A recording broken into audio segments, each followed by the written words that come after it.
En esta emisión de Se Busca Senador, el periódico El Heraldo, de la mano de nuestro jefe de redacción, Ernesto Padilla, entrevistó a la licenciada Lorena Martínez Rodríguez, candidata a senadora por el Partido Revolucionario Institucional. Fíjate que en mi caso es muy curioso porque yo desde muy niña siempre me imaginé en un laboratorio de química. Y cuando me preguntaban de niña que qué quería hacer, siempre decía, yo quiero ser ingeniera química farmacobióloga, porque tenía como una influencia a lo mejor de dos tías que estudiaban esa carrera, con las que yo pasaba periodos de vacaciones muy largos. Y las veía salir con su batita blanca todos los días que estaba yo en su casa, y se volvieron como una inspiración. Finalmente, cuando llegué al bachillerato, en la prepa de Petróleos, por cierto, pues tomé el camino de irme al área de físico-matemático porque pues yo estaba ya perfilándome un poco para una de estas carreras. Y resulta que a la hora de tener que irme a estudiar esa carrera, pues en esos momentos era muy difícil que a las mujeres nos permitieran salir de nuestra casa e ir a estudiar a otra ciudad. Aquí en Aguascalientes no existe ni existía esa carrera.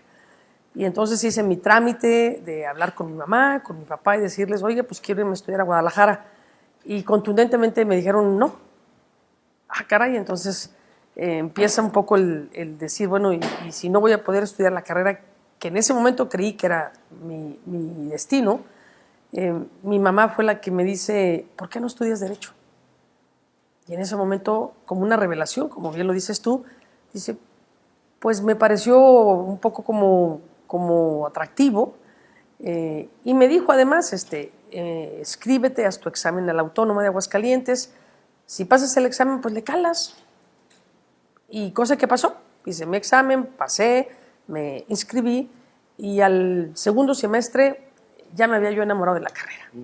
El primero no, pero el segundo semestre ya me había yo enamorado de la carrera, ya me parecía que era verdaderamente un privilegio poder conocer la Constitución, las leyes, lo que regía finalmente o que nos rige la convivencia y la comunidad.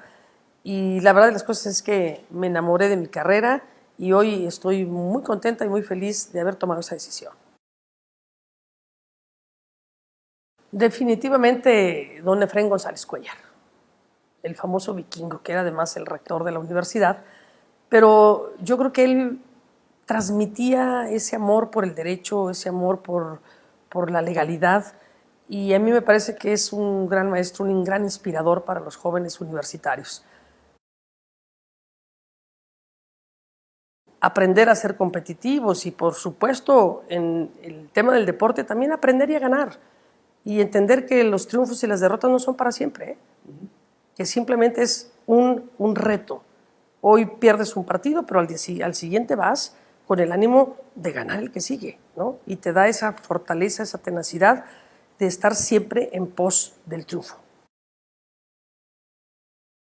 Puedes perder una batalla, pero al final del día eso te sirve de inspiración para seguir luchando por tus valores, por tus principios, en lo que tú crees y por lo que luchas. Y en eso estamos, en esta contienda precisamente, luchando por lo que creemos, luchando por lo que hoy creo que vale la pena, que es precisamente pues, defender esas libertades. Yo me podría describir como una auténtica liberal en el sentido de que lo primero que me gustaría defender en el Senado son las libertades plenas de los mexicanos, La libertad de pensamiento, la libertad de culto, la libertad de cátedra, la libertad de asociación, la libertad de empresa, porque creo verdaderamente que ese es el valor supremo que tenemos los mexicanos y que defiende la Constitución, y que tenemos que estar ahí en el Senado pues, para defender esos valores, ¿no? Claro, que luego se nos olvida que están ahí y que esa es la piedra angular sobre la que deberíamos de construir este edificio. Y que los damos por un hecho, las cabras y andamos por otro lado, ¿no? Y que los damos por un hecho, y que creemos que no están amenazados nunca. Y yo sí creo que esos se tienen que defender permanentemente, porque la mano de un tirano siempre está al alcance de una posibilidad. Pues definitivamente al ingeniero Barberena Vega, por dos razones principales. La primera, porque me enseñó a que en la política y en el servicio público siempre había que encontrar el cómo sí hacer las cosas. Yo recuerdo con mucha claridad en muchas reuniones del gabinete ampliado donde estábamos los delegados federales, que siempre decía, a mí no me diga cómo no, dígame cómo sí se pueden hacer las cosas. De verdad, ¿eh? Y de él aprendí que siempre hay que encontrar el cómo sí hacer las cosas. ¿Por qué contratar a Lorena Martínez? Evidentemente porque tengo una amplia experiencia para el cargo al que estamos aspirando, ¿sí? Segundo, porque tengo una sólida preparación académica que se requiere para el cargo al que estamos aspirando. Porque evidentemente en esta capacidad que he acumulado de experiencia de pasar de las ideas a las realizaciones, es llegar al Senado a llevar iniciativas, pero lograr que éstas se aprueben. ¿Sí? Porque vaya que el Congreso está lleno de iniciativas y todo el mundo sube iniciativas que se quedan ahí, que se quedan, como se dice por ahí, en el cajón dormidas y al final del día no traducen, no producen y no transforman. ¿Sí? Tengo la experiencia de haber estado en 2 legislaturas como diputada federal y en ambas el objetivo que me tracé, las reformas que me propuse, lo logré. Y lo logré precisamente porque la perseverancia, porque la capacidad de construir acuerdos y consensos es bien importante. Recordemos que en el Senado vamos a estar dialogando con distintas fuerzas políticas, que seguramente no tendrán una mayoría parlamentaria un partido o eventualmente puede tenerlo uno, que no va a ser el mío, yo creo, por lo que se ve. ¿Sí? Entonces, esa capacidad para poder articular, para poder construir acuerdos, consensos, ¿sí?, es fundamental. Llevar al Senado a alguien que pueda llevar los problemas de Aguascalientes allá y regresar con soluciones. Porque no solamente vamos a hacer leyes, Ernesto, también un senador, un buen senador, una buena senadora, con liderazgo, con fuerza, con determinación y carácter, se va a poder sentar con el presidente de la República, se va a sentar con todos los secretarios de Estado, va a poder atraer proyectos, recursos, va a poder consolidar cosas para que a Aguascalientes le vaya bien. Yo quiero que a Aguascalientes le vaya bien. Quiero que a Martín Orozco le vaya bien. Ya es el gobernador y necesitamos que le vaya bien para que nos vaya bien a todos. Y esa va a ser mi tarea. Si la ciudadanía me contrata, voy a poner lo mejor de mí, lo que a lo largo de 30 años he podido consolidar para que a Aguascalientes y a la ciudadanía de Aguascalientes le vaya bien. A eso voy, ¿no? Una de las principales tareas, y creo que la más inmediata, tiene que ver con los acuerdos comerciales que México está en este momento tratando de firmar con Estados Unidos y Canadá, el Tratado de Libre Comercio. Y si hacemos un análisis, qué grado de impacto tiene el TLC en Aguascalientes, nos vamos a quedar y nos vamos a echar para atrás, 180,000 personas viven de la industria automotriz en Aguascalientes. El resto, ¿sí?, al final del día, se mueve la economía gracias a esa inyección de recursos que genera la industria automotriz. Imaginemos un Aguascalientes sin Tratado de Libre Comercio. Me parece que es un destino que no nos gustaría ver a nadie, ¿sí?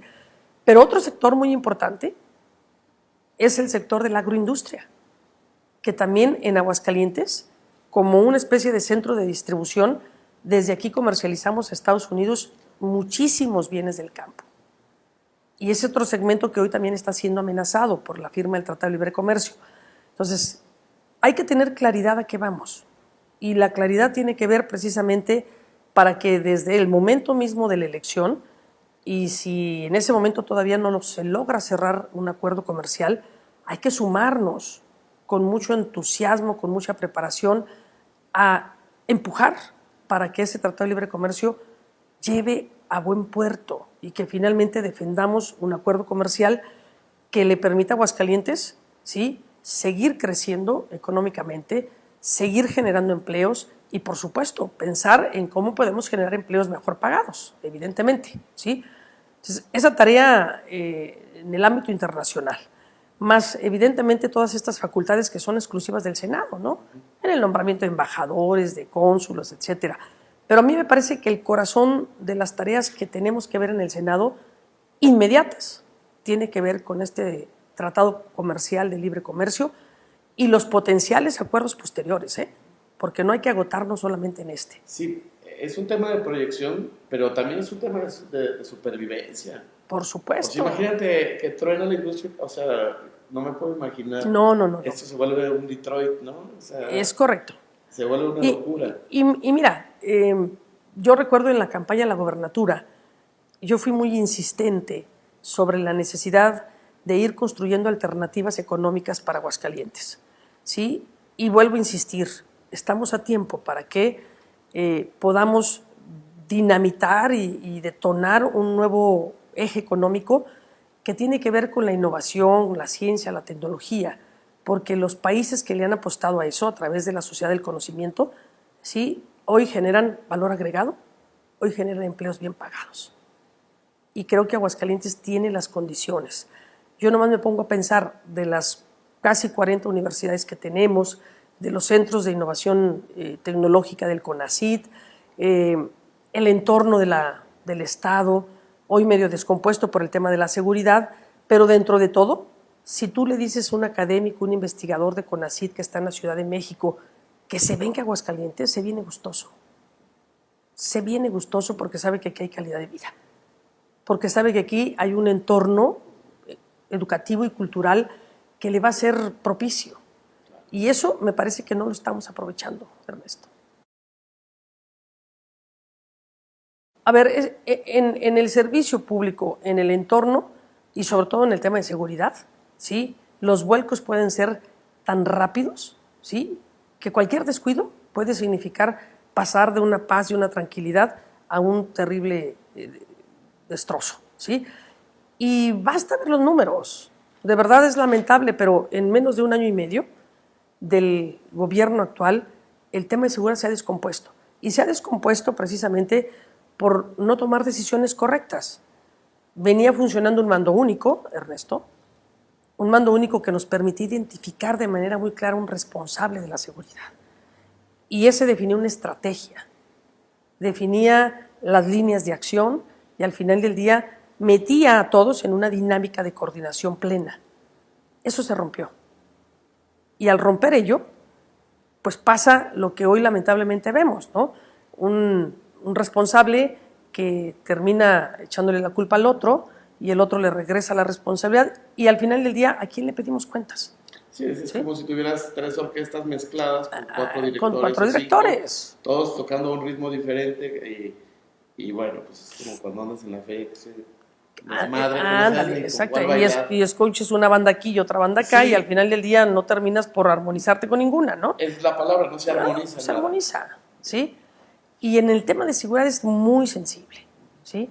Se requiere continuidad, se requiere disciplina y me parece que se rompió precisamente eso. Con la misma facilidad con la que se pierde, ¿sí? Es la misma dificultad con la que no la podemos recuperar. Claro. Bueno, yo creo que una de las etapas más maravillosas de mi vida personal y profesional, sin duda, fue la presidencia municipal. Y una de las cosas que más orgullosa o de las que más orgullo siento es precisamente del programa Convive Feliz, porque el programa nos permitió precisamente enfocarnos a la raíz del problema.